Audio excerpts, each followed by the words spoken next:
All right, plumbers, bigger footy time. We're back in. Moff is living it up over in Europe, living his best life. And in the producer's chair, we have Lincoln Allan. Link is the Footy and Friends producer, absolute gun on all the data, stats and insights. So we've poached him across. So look out, Moff, because your chair might not be here when you get back. Link, SEN producer on the footy as well. How are you, mate? Welcome to Bigger Footy. Thank you, Patto. Appreciate the intro, especially after Moff's definitely got the technical sides of things better, but hopefully I can maintain what he's been doing so far from a footy point of view. But great to be here. Definitely, mate. And JJ down from the den in Geelong, fresh off the solo pod. I loved that last week, mate. Jason Derulio. Well done. Yeah, it was good. It was good. Now, we have got some concerns all over the place. Hopefully, everyone's Wi-Fi holds up. But if you miss anything, then, or if you get one thing out of the pod, hopefully it is we are edging closer to the end of these dreaded bye rounds because they are putrid. Yes, exactly. One more week and then back to full proceedings. Thank you. And then the stretch home from there. So round 15 in the books. How many rounds we actually got left? Is that 9? I think. 9 to go. We said in June, July, this is when the big teams step up. I brought some stats to the Footy and Friends pod, which I haven't exactly talked about here, but the premiers in the last few years have all had decent records in June, July. That's what separates the men from the boys. So let's get into some key takeaways from the round. And JJ, I want to start by getting your thoughts on the situation over at Carlton and the performance there. Obviously, whenever Carlton have a bad loss, Snapper and the SEN lines fire up, as you boys would know, working over at SEN. Plus 14 inside 50s, won most of the key numbers across the game, but come away with a disappointing loss to North. Tell me, does Voss need to go? Does Cripps need to be traded? What's the solution here for the Blues? They certainly should have a look at some personnel moves. I'm not sacking the coach because they've been down that path. They've done that before and it hasn't changed their fortunes around. I've got no doubt they're still not clean enough in their backyard when it comes to their hierarchy in the front office, in the back office, with those who have got influence behind the scenes. But if you want to keep it to footy, strictly to footy, they're just not good enough. They're not a quality team from top to bottom. They've got some stars at the top end of their squad, their roster, their list.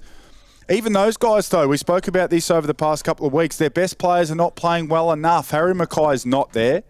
Charlie Curnow is yet to be one of the best 3 or 4 players on the ground in any game this season that I can recall. Walsh is injured and was just going when he was playing. And now Cripps, for 5 or 6 weeks, has been just going. His form's just not where it needs to be. So they're a team that already relies on their best players. Their best players aren't playing well. Now what are we going to fall back on? Now we're going to fall back on role players who either are only average or moderately talented in their chosen field, or players who are trying to establish careers. So it's not a surprise to me to see this team where they are at. The outrage is obvious because that's what Carlton people do. But I think they peaked. That prelim final run was their peak, and this is the downhill of that because some of their better players are banged up and not playing well and aren't out there at all. And some of the others, in terms of guys that are trying to build careers or have careers, Durden, Binns, Fogarty, Doherty's at the end. Sard's not playing as well as he has. Ollie Hollands, I reckon, had a fair income crack on the weekend, but he gets shifted half forward, half back. Chin Cotter's been out of the team. There's so many in that team who just simply aren't getting it done. They're the one team that I would love to understand the list breakdown of their salary cap. And I'd love to know what the top 5 get paid versus the rest of the list and compare that to other teams, because I think the top 5 are as good as any in the competition on paper. They're clearly not playing like that on paper. But, yeah, I'd love to see. I just think the depth isn't quite there with the Blues and agree with your points on that. I think the chat around Cripps being traded, I just I wouldn't have any of that in terms of what he means to that club. I think there's a couple of those people that there's no way I'd be wanting to do that. But if he's getting paid, what would he be on? What do you reckon Cripps would be on, Link? He'd be on 1 to 1.2, I reckon. I would have said. Yeah, I would have said something. Yeah, and still on a contract for a couple of years. So it's a tricky one. Like, I think his output, he's clearly not getting that at the moment, but you could say over the last couple of years he's been worth that and some. So he's due for a bit of regression. You look at it over the life of the contract. But yeah, no way I'm trading Paddy Cripps, but there's probably some other moves they need to. Last year, he traded to get a high pick for Jagger Smith. It hasn't worked out this year. What moves would you make from a list profile perspective, JJ?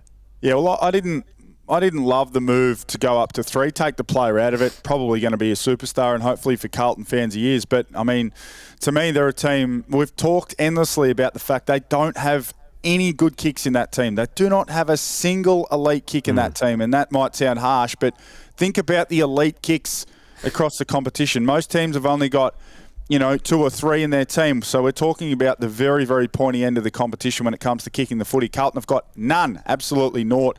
If you're not willing to trade Cripps, which that wouldn't be my first port of call either, you've got to be willing to consider certainly Harry Mackay. I've thrown that up on this pod many times before losing Tom De Koning, and even Sam Walsh. His name's come up at different stages as well.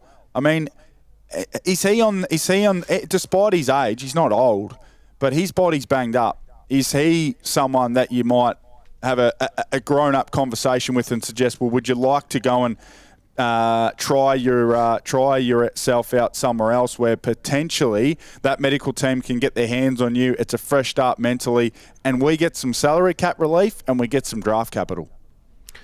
It's going to need to be something like that. And I think he would have some good trade value out there, Sam Walsh. Yeah, definitely. Yeah. Is there any elite kicks that are up for trade this year that we know of? Or do you think it's a bit more of a reset back to the draft? From Port Adelaide? Bergman, it's one of JJ's favourites, old Miles Bergman. Yeah, he's more of a Bailey Dale style sort of run and carry guy. I think they just got to go to the draft and look for the best kicks in the draft all the way through the draft, regardless of position. Look for the guys, look for the kids who kick the ball better than anyone else in the draft. That's what they need to get. And second to that is guys that can just run. Like, how much value have Collingwood put in a guy like Perryman who can just add to their squad in terms of what he can do, his ability to run contest to contest. The same goes for Adelaide and the moves they made in free agency, Peatling and Cumming. Don't tell me those guys are $750,000 players, but to Adelaide, their ability to run is so important for the makeup of the team, and Carlton don't have that either. Hey, JJ, in round 6 on Good Friday, Carlton beat North by 82 points. Zach Williams kicked 4 that day. Curnow kicked 4. Will White kicked 3, not on the team anymore. Jesse Motlop kicked 3. He was the sub. And so that's a 93-point turnaround on the weekend. That's in 9 weeks of footy. What has led to a 93-point turnaround, do you think? Well, the trajectory of both teams has been going in the opposite direction since then. North Melbourne, now Roos fans are probably sitting there thinking, hello, we played 2.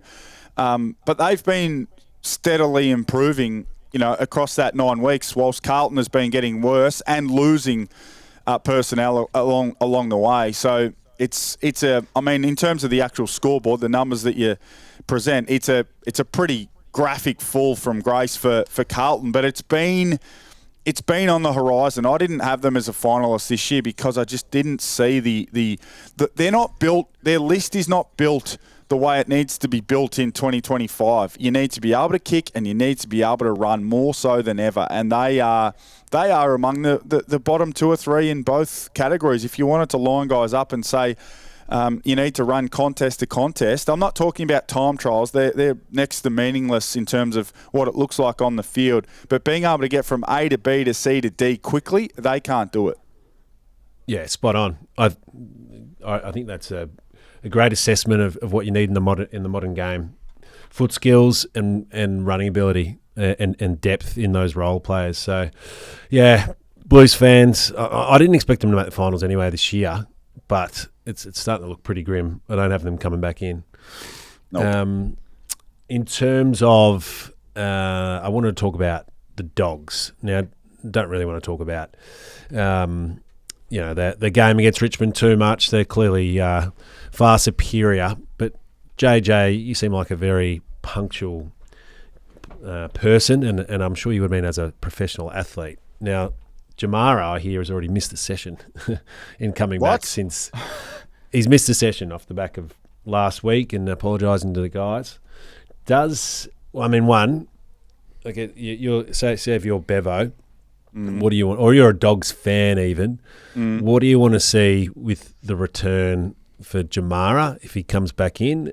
Bit of VFL footy I would expect. Got to earn some respect back and show the form. And then if he does start tearing it up in the VFL, are we playing him? How does that forward line work with Big Sam Darcy, the astronaut, and Jamara in the one forward line? Well, and Buku Kamas, who was terribly unlucky Sunday to be the sub. I think there's a genuine – I'll get to Jamara in a moment. I think there's a genuine conversation now as to whether Norton holds his place inside that forward line ahead of Buku Kamas. That's something you never would have thought you'd ask yourself, but that is genuine. I was at the game, I was calling the game, and the thing that scares me and worries me the most for Norton is he's always been a pack crasher. He's always been aerially so strong and so good.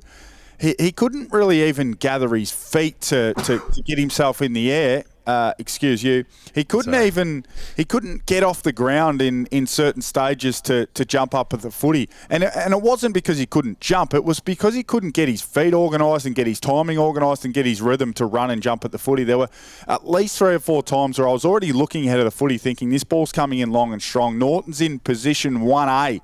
And if he doesn't mark it, he'll go very close to marking it. And he never really even made an impact on the contest. So that's a big question mark. I'd love to know why Jamara, if he has in fact already missed a session, that's not ideal. But I reckon you just say to him, it's on our terms, right? We're going okay. We've got Darcy, we've got Karmas and Norton. Riley West plays well when he gets opportunities in space inside forward 50. So go and put together a block of training and then a block of games that says to us we've got no choice but to bring you into our team because of the energy giver that you are, not the energy taker in our environment. You deserve to play. So I think it still should take quite some time. It's not off the table. But I think in their heart of hearts, they'd love to be able to be in a position to pick him because of how talented he is.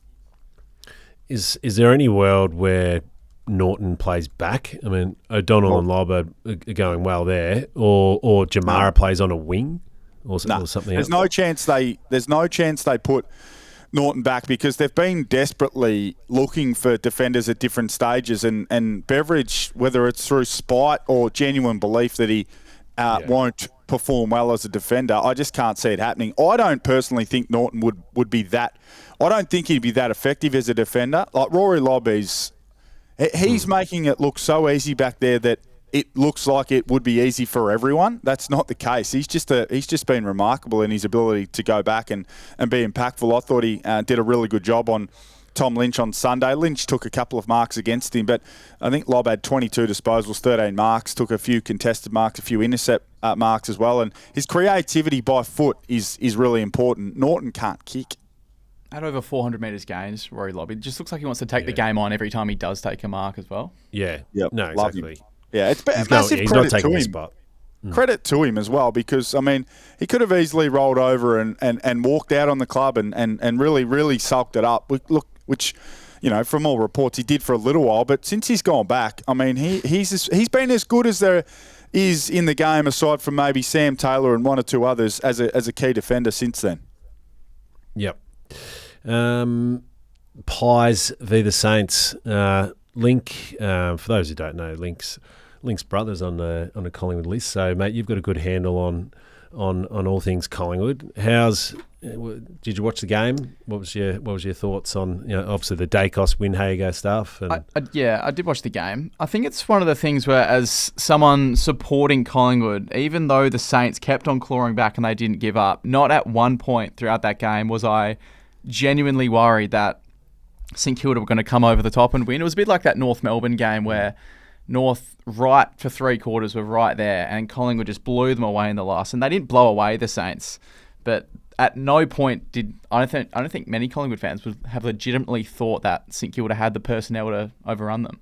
Yeah, I thought Darcy Cameron was great early, set the scene. Collingwood just keep rolling on. They're just pros at the moment. I think the way they're going about it, they all just seem like they know what they're doing. And Windhager on Dacos just gave them a resolve and had a target on their back. So they, I think that they brought them into the game to make sure they were looking after Nick.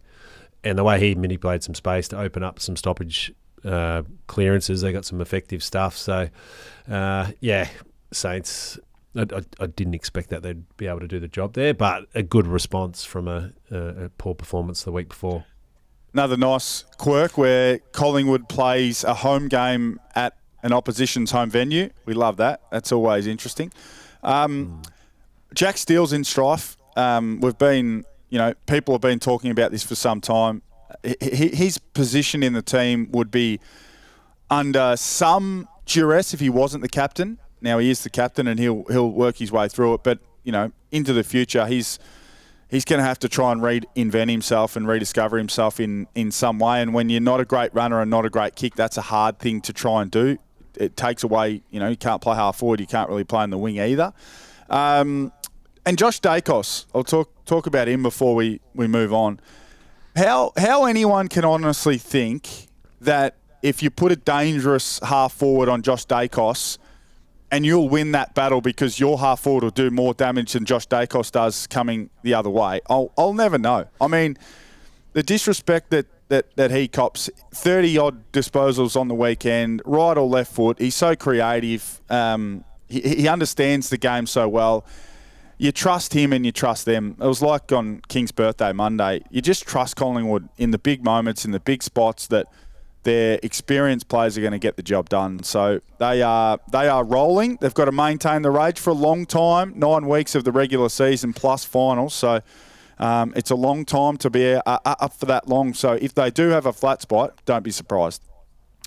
I won't have it word for word, but McCraney's post-match presser mentions that there were a lot of players who were quiet, and one of the journalists actually named a few players. It was Bobby Hill had 6 disposals, Dan Houston had 9, Perryman had 10, Ned Long had 14, and Fly just basically just spoke like he is not worried, and he knows that the players themselves aren't worried if they're out there and they're not getting a kick, because he always backs them to just play that system, knowing that irrespective of who gets on the end of it on each given day, that they're all just going to play their role and they know exactly what they're doing every time they're out there. Well, the outcome is to win, right? So, it's natural that even in 100-point wins, you still have 1 or 2 or 3 guys who don't get a lick of the ice cream. Like, not everyone is going to play well each and every week. As long as your system is working the way it needs to work and you're winning, that's all that matters. So that's the right answer from Craig McRae. Would have Bobby Hill loved to have had more impact in the game? Yes. Would Perryman? Yes. Would the guys who didn't get involved, have loved more impact? But of course they would. But the reality is, if your team's winning and your system's holding up, those guys are going to get their licks as well. That's the beauty that a winning environment creates, because coaches are reluctant to change winning sides. So as a player that you don't need to go out there and start trying to kick chase or do something different. I've been in environments where we're not in a winning side, and then you start getting some selfish acts and people start looking after their own backyard. So you can tell the Pies have got that in spades at the moment. Still got Mitchell, DeGoey, Lockie Schultz, Maynard all to come back into that. Well, Tom Mitchell he's playing VFL. He's fit. He's ready to go. He's not getting picked at this point. So they've still got a lot of depth. Not in that side. Yeah, hard to see him. He's probably fighting with Ned Long for a game, isn't he? Yeah. Who would you be most worried about if you were Collingwood at the moment? What's Ed's Ed Allan, for everyone listening at home, what's I'm sure he's not giving you secrets on what team he's most scared about, but in terms of, from a matchup perspective at the moment, if the grand final was today, who's got the best chance of beating Collingwood? I'd probably still say Geelong. Yeah. Well, they always have close games, don't they? And Geelong seem to play pretty well against the Pies. Yeah, and that was an awesome game earlier in the year as well when they did come up against each other. Yeah. Other one, the Expansion Cup. The package finally arrived up for the Giants. Jakey Stringer coming in as the sub. Looked like he had plenty of energy and probably wasn't blowing up. Fitness has always been a bit of a query on him. But ripping game, some awesome goals. I think they went back and forth throughout the game. Giants, still with a couple of injuries, were able to get it done. So that was a really impressive win. I don't think the Suns necessarily lost any fans off the back of that effort. I think that was a high standard game. So if I was Dimmer and Wayne Campbell and the crew, I'd be promoting that. We've had a crack. We're holding up. What'd you make of that, JJ? What was your key thoughts around the Giants? Have they turned the corner? Yeah, I mean, I've been holding onto the rope with the Giants all season long. I just think when they get great performances from Callahan and Ash and their best players, then they're going to be okay. The Tom Green Matt Rowell battle was the highlight of the game, I thought. Now they didn't sort of go head to head the whole game, but Rowell on a losing side has 34 disposals, had 12 clearances, 8 tackles and 7 inside 50s. It's a pretty good game, but he was topped by Tom Green, who had 31 disposals, kicked 1 goal too, and had 16 clearances in the game. So he has gone nuclear in that game. Noah Anderson, if you're going to see a better captain's performance in a loss, I'm not sure where. 42-2, if you don't mind. Just a query. So when I was working at the Cats, we always thought, and even playing for Adelaide and when these guys were a bit younger, we always thought that the Suns were never deep enough in the midfield. And particularly when I was at the Cats, we'd go and have a look at the Suns mids, and they'd play 90, 92, 93% of the game. So you're telling your midfield group, it might take 3 quarters, it might take 3.5 quarters. But our 7 midfielders playing 75% of the game is going to wear down Miller, Rowell and Anderson playing exclusively inside mid. So I'm not sure what their game time percentages were. But when those guys have put up those numbers and they've lost, that's just telling me there's a lack of depth through that middle part of the ground. So they need that secondary bunch of mids. I see Flanders had 29 disposals, so maybe got some more opportunities. Humphrey did as well. But it's sort of more Fiorini and Ainsworth, and maybe it's a Will Powell they try and release into the midfield as well to give them some more depth so they can be punchier for longer. 87% time on ground for all 3 of Anderson, Miller and Rowell. It's a bit too high for a midfielder. Yeah. It's a little bit too high. Tom Green was 80, Callahan was 81. Yeah. There you go. As a comparison. Isn't it great running that sort of rotation? No, isn't it great when an opinion is backed up by stats, not the other way around, Patto, where you get the stats and then you form an opinion off the back of it? I promise you I hadn't looked at those stats. No, that's working in perfect harmony here. Moff wouldn't have given us that. Well done, Link. In saying that, Nick Dacos had 90% time on ground. All right, okay. Yeah, but I guess exception to the rule. You didn't have to worry about manning up anyway. Yeah, he can be the exception. He can just go and create some dangerous space for his other mids. He's a freak, though, the way he runs. So all credit to Nick, obviously. Suns got Melbourne next week. I feel like that's a live scalp for them. And the Giants, great win heading into a bye. That's the one, though, for the Suns. So 3 losses in a row, 2 in front of the bye, 1 after the bye. No panic stations. Yes, they're out of the 8, and people are saying, oh, here we go, the Suns are out of the 8. Well, they've played 13 games. Every other team except for, every other team in the comp has played 14 or 15, so they're fine. They're okay. They're closer to the top 4 than they are missing the 8. But if they lose to Melbourne at home, then absolutely we start to sound the alarm and get a bit nervous. They will vomit, though, about losing that game against GWS. They started on fire. It was a bit of a false economy. They put through 3 or 4 goals that you probably count as 2 out of 10 chances, and they kicked them all. They had 24 more inside 50s, 22 more hit-outs through width, which led to +5 at clearance. They were +10, 18 to 8 at centre bounce. They easily won contested possession. They had less turnovers in the game, took 11 marks inside forward 50 to only 5.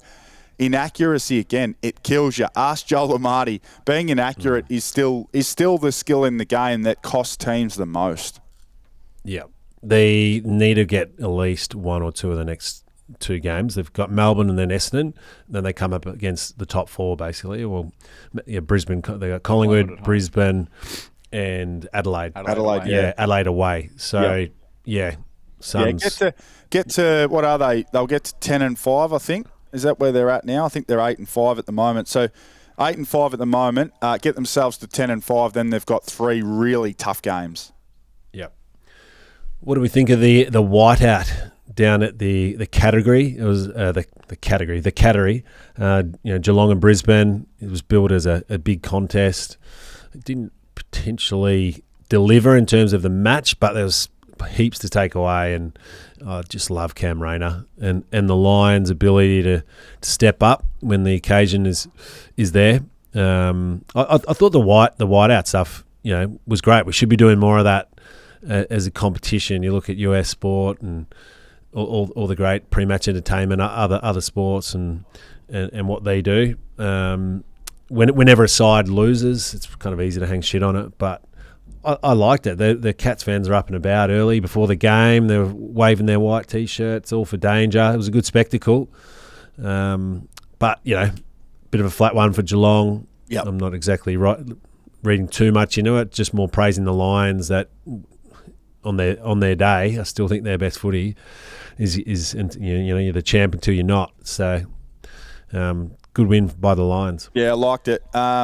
It was a deliberate move. They came down a day earlier, so they travelled down Thursday, spent an extra night here, which, is maybe something that a subtle thing from the coach and the staff, and this is a real business trip. We're getting down here. We're going to really lock in and be away from our normal environment so we can get the job done. So Harris Andrews dominant.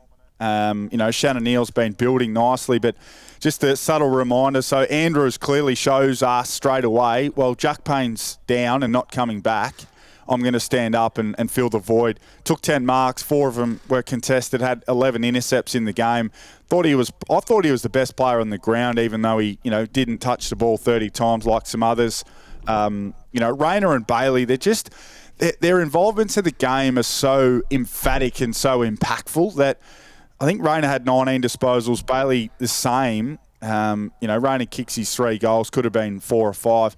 If those 2 guys, and we've spoken about it heaps, Patto, I think Bailey would be 25 and a goal at any club he went to and he played as 100% mid. I think he'd be 25 and a goal every week. That's how talented he is, but he doesn't get to a 10 centre bounce. He doesn't get to play mid, but when they can get those 2 involved, and Rayner at full forward coming out of the goal square, I think it was the first goal of the 3rd or 4th quarter. He steamed out of full forward, took a mark in the hands and went bang. Like he's just an impactful beast when he's in that type of mood.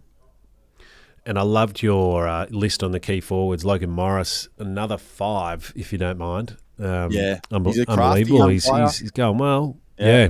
Very. Do you think he can stand up and hold the void of Joe Danaher when we get to September? Well, I think they're just going to do it in a different way. So it won't be about one player filling in for and covering for Joe Danaher. It'll be about, so Sam Day's in the team to handle the backup ruck role that Joe Danaher used to do. Yep. So he's covering that part of the game.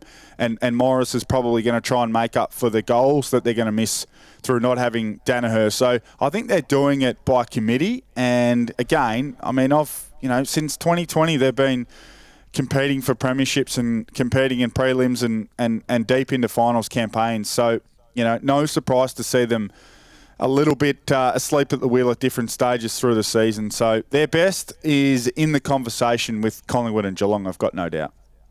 Well, it's been made this week about how he slipped so deep in the draft. I've just gone for a look. He averaged, in his underage year for the Western Jets, he's averaging more than 2 goals a game. He's gone at 3 goals a game in his draft year at the Western Jets, and then he's gone a goal a game playing for Vic Metro. Is there any real knock on his game that would have seen him slide?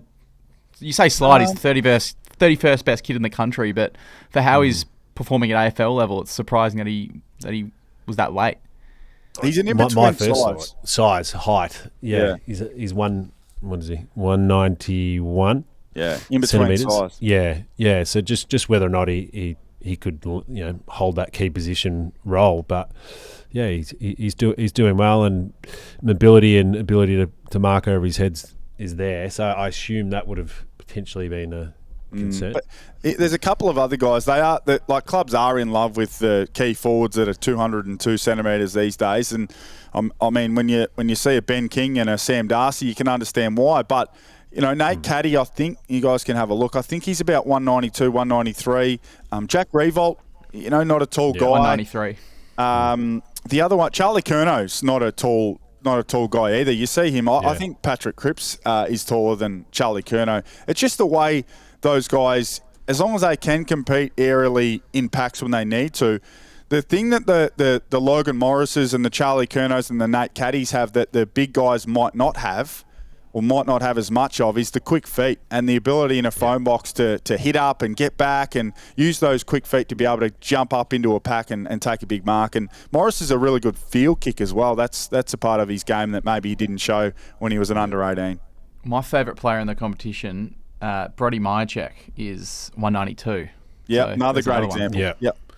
Charlie Curnow's 194. So yeah, there's some interesting examples there. Anything to take from JJ? So the Grind, Myers, Zorko, did that sort of play? Zorko had a lot of the footy. Is there anything Brisbane did, in the behind the ball that helped get the game on their terms? Well, I mean, Geelong's high forwards got a bit of the footy. Manor wasn't as involved as he normally is. Close to the same. Grind got a lot of the footy. It just had a bad night using the ball. He kicked a few along the ground. And Zorko barely missed a target. The speed I got no doubt it was a point of emphasis. The speed they used to get the ball back in from behind was glaring. Like, it was obvious how fast they were trying to get the ball back in play, because it is hard to switch the ball and find marks at GMHBA Stadium. Opposition teams have a really tough time trying to find marks, but Brisbane were less about trying to find 130 uncontested marks, more about trying to find 3 or 4 and then getting in the front half of the ground and trying to expose Geelong out the back. So no doubt it's about both things. Both things are true in this conversation. Brisbane was super sharp and the Cats were flat as attack. Yeah. It's another stat on Geelong losses. They lose the mark tally. It was 81 to 110. Well, that's what you've got to take that away from teams who want to control the tempo. So that's what Brisbane do very, very well. They take away marks and they take marks. I think when Brisbane are north of 100 uncontested marks per game, they're like 96% win rate under Chris Fagan. Like, it's unbelievable. So you've got to keep them. If you put one stat up on the board against Brisbane, keep them under 100 uncontested marks, and you've got a 50-50 chance of beating them. Did you see the expected score for this game, JJ? Yeah, it actually was close. Geelong 91, Brisbane 85. I could not for the life of me work out how that would have happened. Yeah. So this is my knock on. Now, we all use a lot of champion data. We all use a lot of stats. My knock on expected score is, does it factor in? Is it just the average of the shots that the players have had versus the average for each game? That doesn't factor in conditions. It doesn't factor in pressure in the game. It doesn't factor in fatigue. There's so many, I think, intangibles that go into scoring that can't really be factored into expected score. And I have the same sort of gripe with when they released the list of the 10 best kicks and the 10 worst kicks. That is still someone sitting in a box deciding whether this player was under pressure or not under pressure, or whether he should or should not have made that kick. Like, I think it's still very much, it's up in the air as to whether you can just pinpoint a kick and say, well, he was under this much pressure, it went this far, and he should have hit it. Like, it's very easy to say that from where we all sit. Yep. anything from the other games that we wanted to raise? I thought the Schwannies were at a good price, actually, in that one. We'll give them some love if they beat the Dogs this Friday night.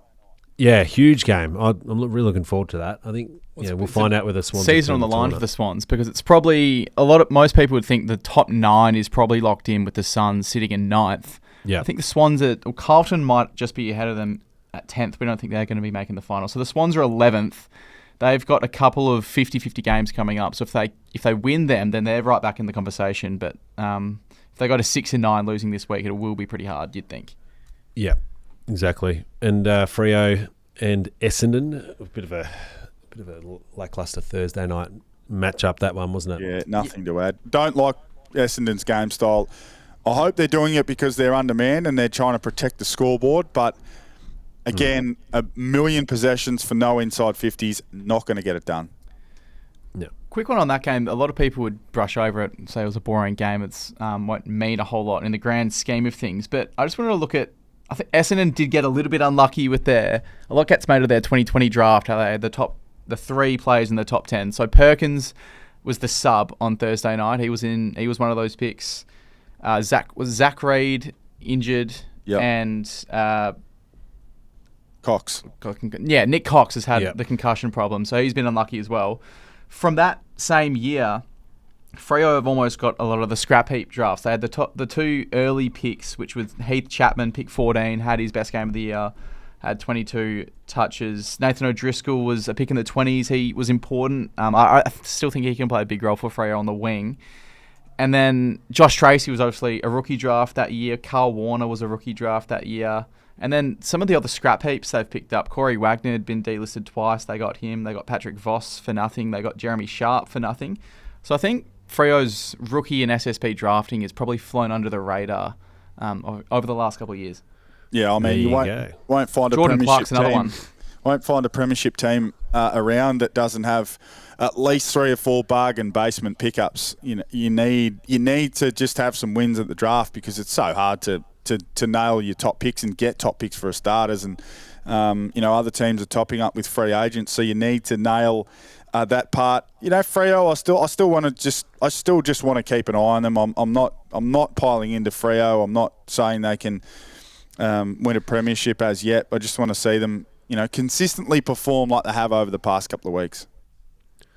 You've really alerted me to the 2020 draft there, Link. I'm going to do some. Well, and it's unlucky because it's the COVID draft where there's players who you would just didn't get any exposure in their draft year. So you're picking off their underage year. Yeah. You're picking off a whole lot of factors that are just so much harder to consider. So it's probably an unlucky year to have 3 picks right up the top. Yeah, it was very. Jamara 1, Riley Thilthorpe at 2.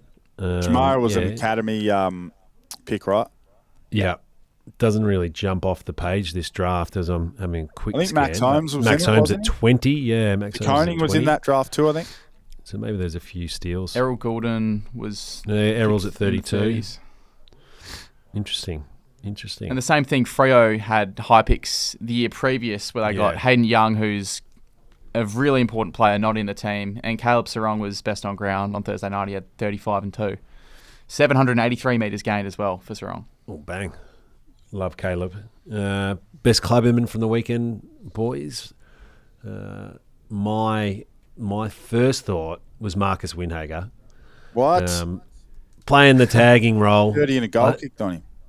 I know, but it's around, and this side needs a tagger. How's it? Are we going to tag though? I think we are. I think because when you have a tagger, that it's the ultimate sort of selfless nature of the role, isn't it? They're the ones that have to cop shit from 22 other players. They otherwise might not have a spot in the team though. And the crowd to get a game. Yeah, and the crowd, they cop it from the crowd. I think they got to have a really thick skin. I thought Windhager's having a great season. He's got a few scalps. He obviously didn't get one on the weekend, but yeah, team first, best clubman vibes for me with Marcus Windhager. Right. I'm going with Turbo Tommy Green from the Giants. threw up his stats before. He's got a very good podcast. I think it's called The Green Room, that he does with the Giants. He stepped out of line a couple of times on there too, which we don't mind. He had that famous "We Want All the Smoke" moment, I think it was, coming off the ground at Adelaide Oval. So Tommy Green is a gun, and he'll be our starting midfielder. That's a good one. I like it. I'm coming in with no exposure to who's already been picked, and now knowing that Moff is a Collingwood supporter, I feel like this one might have been picked up very early. But last week, it was reported, I think in the Herald Sun, that the AFL wants to introduce a Best Defender award. And I'm just trying to think, if that award was this year, that this bloke would be right up there, and that's Billy Frampton. He would have had probably the easiest night of the season. On Saturday night, just looking at the Saints have named it centre-half forward Max Hall, and they've named Cooper Sharman at full forward, but he just didn't put a foot wrong. You feel way more comfortable with him with ball in hand than probably previous years.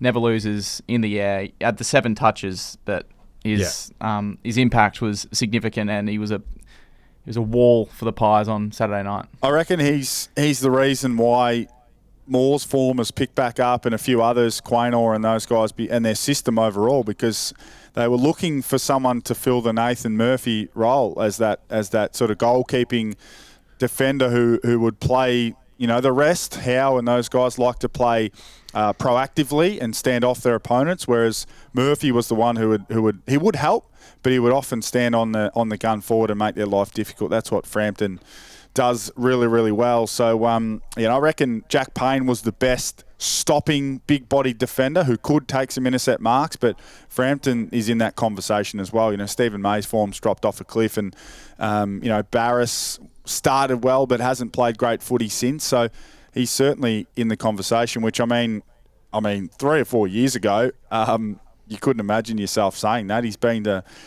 Port Adelaide, where he couldn't make it work as a forward. He quick stop in Adelaide, where it just didn't work for him, and now he's a premiership player for the Pies, and he might be staring at a couple of them. Does he like a beer off field? Is he a good teammate? I think he's right in the thick of things in the locker room. Is he? I've heard. I'm not sure how he goes in the beer department, but I know in amongst the change rooms with the boys, they all absolutely love him. Okay, well, it seems like he ticks some boxes. Some good nominations there for best clubbyman. All right, well, that probably wraps it up for us. NBA Finals, second half. Pretty keen to go and just check that one out. Yeah, I think it's all over, unfortunately. Oh, no. Okay. Anything else you want to add before we depart? Great first episode, Link. Yeah, good work. You've come in with a bang, mate. So yeah, I think from now on we'll get whoever that was, the dulcet tones of whoever that was, to set it up, and you can just be part of the on-air brigade. I'm more than happy to do that going forward as well. All right, good work. In the bank next week. One more week of bye rounds to review, and then we've got a full slate. How good? Perfect. Yeah, can't wait. The season rolls on. Thanks, boys. All right, let's wrap it up there. Good work. See you, everyone.